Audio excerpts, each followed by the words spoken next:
check marker 28 years later. Let's get right to it.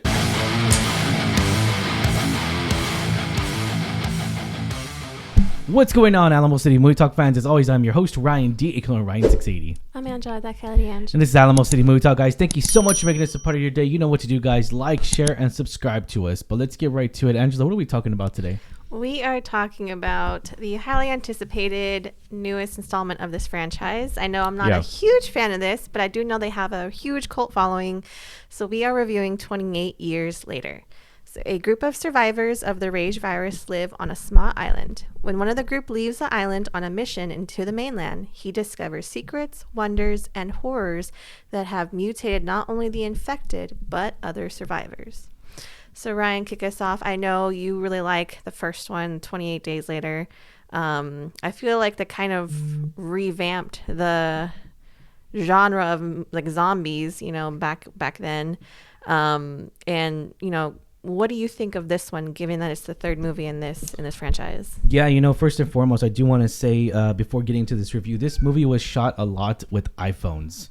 And to create that more closer visual horror style and everything, so I gotta admit, there was really cool times where like I was like, damn, a lot of it was shot, most of it was shot, all of it really with an iPhone. I said, man, what technology can you do with the one phone? And I'm kind of curious to see if they use the same phone, or if they were kind of going through footage. But anyways, that's just the editing what side kind of me. Of iPhone? Yeah, for iPhone better have a lot of memory. But anyways, so going into this, I was pleasantly excited, just like everyone else with the trailer. Trailer came up to be really, really good. I really enjoyed the first two trailers. They were really good. And, of course, we got a little glimpse of which was hinted at Cillian Murphy. Looked like it was him in a zombie place. Looked like him. I think that was intentional. Here's the thing. And I'm not, I mean, it's really a spoiler, but it doesn't really, it's unconclusive. We can't tell if that was it or not because they don't really bring it to attention. They don't mention of it. He just shows up just like he shows up in the trailer. So, yeah, it did not make any sense. So I'm going to say unconclusive because we're not sure. I mean, it looks like him. I'm not going to lie. I would argue like, it actually really does look like him. So that could be a draw intentional to get people in the seats. Like, oh my God, it's the return of Cillian Murphy. Even though, he can't really return. But yeah. But since then, we had 28 weeks later, which I thought was really good. 28 days later was more of a story. Yes, it had a horror element. It was more like it felt filmed so much like a raw footage. We got the second one filmed way more differently. Filmed more horrific, more of like a horror, scary movie. And then this one, we got a little bit of setups. A little bit of story. A lot of story. And we got, I would say this is the least amount of zombie encounter. But there's a reason for that. And we'll go more in detail here. But anyways, Angela, what did you think of this movie? So I haven't, not being a fan of him. I don't believe I've seen the second one. I've seen the first one, 28 Days Later. Yeah. It has been a minute since I've seen it. And I wasn't like the hugest fan, just because I'm not really into zombie movies too much. Yeah. So I wasn't sure what to expect, how this one was going to connect to the previous films. I agree. I think it is very much a setup. And as a standalone movie, I would say it didn't have as much zombies that I expected to, but like you say, it does make sense the way it is, and we'll talk about more about that.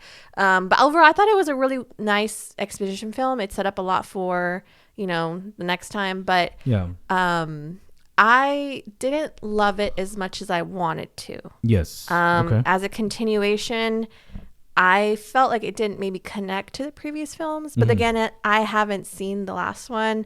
It's been a long time since I've seen the first one, so maybe I missed some connections there. Yeah. But I am excited for the future. What do you think? Yeah, this film it has a mixture of the horror elements, but also shows a mixture of human evolution. As far as like evolving with the current times, there's an island now, so like you're evolving, they're adapting to their surroundings, knowing that the virus has killed a lot of people. This goes back to the UK, which I thought was really cool. I really like that and everything. So I really enjoyed this movie. I did. Did I love it? No, I did not. Mm-hmm. But at the same time, though, after watching this movie, I didn't know, and I didn't look it up, but come to find out that it was mainly built, or this movie was mainly made. It was written by Alex Garland, which is the original director who made the first one. So I was very, very pleasantly surprised excited that he was involved in the project as far as the writing goes. A really good storyteller. I do like though that we saw in this one not only how this group of survivors is living, and they like to say they're living on an island, but I feel like we get a small glimpse into how the rest of the world is living. Yes. Just very briefly. Yep. And I liked that, how we saw civilization is basically existing outside of this quarantined mainland. Well, of he's the UK. trying to. Yeah. So I thought that was a really cool insight. Yeah, and it's this film really thrives on world building, because I feel like it's building this world now. After watching it, I was like, oh, that's why they did that. So it's almost like they're revamping the franchise. They're revamping it for current moviegoers to go see it. People who are 18 now that didn't get a chance to see it before they were born. So can't believe that this movie was made before some people were born. And so it's definitely a long franchise. So I respect that a lot. I understand that now. But at the same time, I was like, okay, cool. Now there's a new sequel coming out, which got officially green light, and officially already they filmed a back-to-back for this movie, by the way. So just to give you a little perspective here, they filmed this movie back-to-back. The release date for the second one shows January 2026, called The Bone Temple. So that's going to be very interesting. Yeah. I'm excited for that. Now it makes sense, because at the time when we watched it, we're like, wait, what? For the third, I didn't know if that was the third movie closing out. I thought it was going to be closing out the trilogy. Yeah, if that was the case, I would think of it differently. But knowing that it's the start of a new set of films, this is the start one. Sure, it makes a lot more sense. And I'm very curious to take a more deeper dive into these films and to really dissect everything that it's back. I love it. I hope they do a trilogy though. I actually keep it a trilogy. They just did 1, 2, and then they never touched up after 3. Obviously this is the third one, but is it really the third one, or is it's because it's the start of a trilogy? I would say, well, this isn't the third one because it starts a new trilogy. So, and that's interesting. I wonder how they're going to change the names for the future ones. I don't know. This movie has a $60 million budget. Aaron, of course, the main actor, Aaron Taylor Johnson. Yep. He was really good in it. The dynamic between him and Jodie Comer and Ralph, Jodie Comer, I think, is the wife. The wife, yeah. And then also Alfie Williams is the little boy. Alfie Williams killed it, man. I really enjoyed his charismatic as his character. I really liked it. At times, I was like, "Why are you being a brat?" But then it kind of made sense to the story plot. So he's like 12. Ralph Fiennes. Oh man, I love him. Mm-hmm. I love that guy. Grand Budapest Hotel. I loved him in so many other movies, so many projects. Ralph Fiennes. I love him so much. He's been in so many great movies. Of course, everyone knows him from Voldemort, but I love it. I love him as Voldemort. Don't get me wrong, Lord Voldemort. But at the same time, though, I love his resume. I mean, he's been in almost everything. It's just crazy, and he's such a great, talented actor. Yes. And every time he's in a project, I'm on board 100%. But yeah, without further ado, I mean, so just rating 1 out of 10 being the highest, Angela. When do you give this rating? Like I said, I didn't love it, but I did really like it. And now knowing that it is part of a new trilogy, it does make a lot more sense. The exposition and the setup and, the storytelling, like it was really heavy on story, a little bit less on zombies. I give it a solid 6. Okay. Because it was not too bad. And I think that's a really cool feature that they shot it all pretty much on the iPhone. That's really cool. I think if you're going into this thinking it's going to be super packed with zombies and gore and violence, and it's not going to be like that. But I do hope future installments, like the next one coming out in January, I do hope it does have more zombies, more zombie encounters. Although I do think some of the things they talked about regarding the zombies evolving was interesting. So I'm kind of wondering to see how much different the zombies are in the next one.